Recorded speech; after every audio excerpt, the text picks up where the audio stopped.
The call from Mr. Paxton, or from General Paxton, came on your birthday. Yes, it was on my birthday. You're thinking, what a great birthday present, right?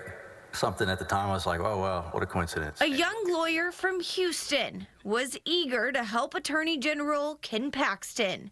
And look at you now, Mr. Kamek. Didn't turn out to be that perfect, did it? I never would have imagined in a million years getting that call to sitting in impeachment hearings. Kamek says he didn't know what he was getting into.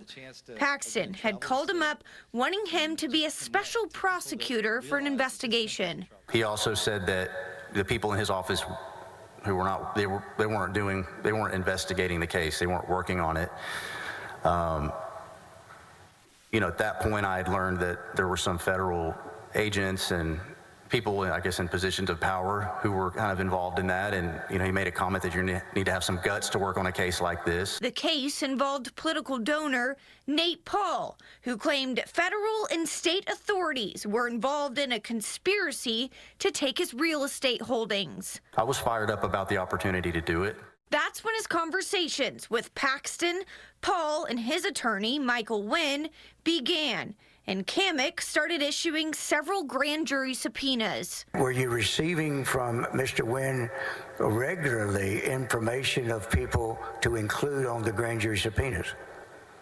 Yes, sir. But Kamek says he was running into some issues. He didn't have credentials for the Office of the Attorney General, and he stopped after getting a cease and desist letter from the state. Kamek says he later met with Paxton and Paul to let out his frustration. I didn't ask for any of this. You guys reached out to me to come do a job, and then now you're pulling the rug out from under me, and I'm getting cease and desist letters, and now my name's being thrown through the mud in the media, and, you know, it's a totally new world to me. So, you know, I let that out.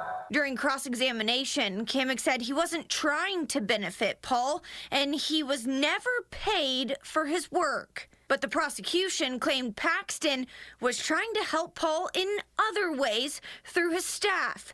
Prosecutors claimed Paul benefited from the AG's office intervening into the investigation of the Mitty Foundation, which whistleblower and former Deputy Attorney General for Civil Litigation Darren McCarty said needed to stop. Was unfounded, and as I said, I believed unethical, and I believed it was actually attacking a charitable trust as opposed to defending the public interest in a charitable trust. I believed I had an ethical duty under our rules because we had now used the criminal justice system essentially against the Mitty Foundation. Another way prosecutors claim Paxton helped Paul through what's known now as the Midnight Letter. It put a moratorium on foreclosure sales in Texas as 3 of Paul's properties were set for foreclosure. Who benefited from the foreclosure letter? Objection calls for speculation. Overruled. Thank you. I don't think we heard you. Can you repeat that? Nate Paul and the world-class entities.